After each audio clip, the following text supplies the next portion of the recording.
சிறப்பாக இந்த நகைச்சுவை மன்றமானது நடந்து கொண்டிருக்கிறது.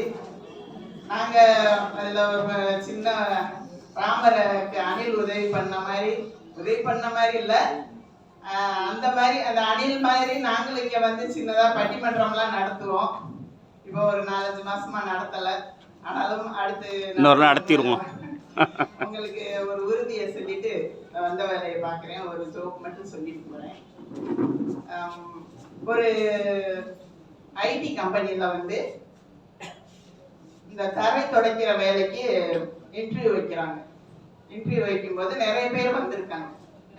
நிறைய பேர் வந்ததில் எல்லாரையும் இன்டர்வியூ பண்ணும்போது ஒருத்தர் வந்திருக்கான். அவன்கிட்ட கேட்குறாங்க, எல்லா கேள்வியும் கேட்டு முடிச்சுட்டு உன்னோட இமெயில் ஐடி சொல்லுப்பா அப்படின்னு கேட்டிருக்காங்க. கேட்டவுடனே அவன் எனக்கு இமெயில் ஐடிலாம் இல்லைங்க அப்படின்னு சொல்லியிருக்கான்.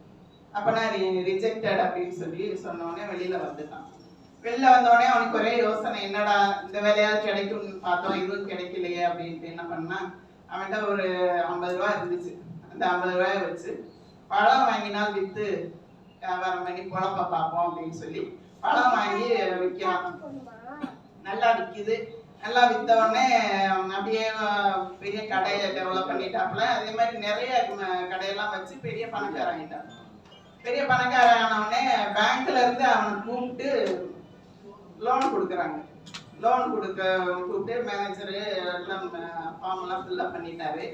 அப்போ கடைசியில் அவர் இமெயில் ஐடி தான் சொல்லுங்க அப்படின்னு கேட்குறாரு.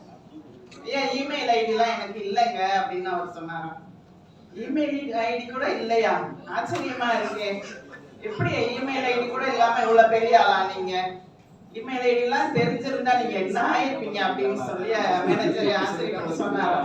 இமெயில் ஐடி இல்லைன்னா நான் தரையை தொடச்சிட்டு இருப்பேன் ஒரு ஐடி கம்பெனி. அப்ப ஒரு மனிதனுக்கு வந்து இதுல இருந்து ஒரு கருத்தும் நம்ம எடுத்துக்கணும்.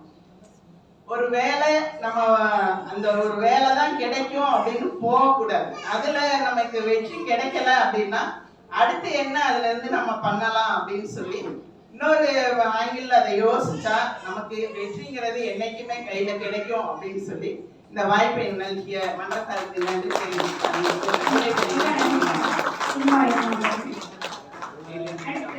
சென்னையில் இருந்து மாதம் வந்து இந்த மன்றத்தை நிறைவு செய்வது சென்னை நாயகன் என்று சொல்லலாம்.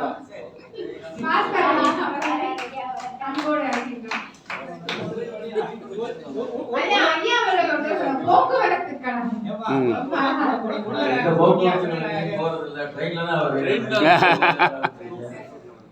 அதாவது நகைச்சுவை மன்றத்திலிருந்து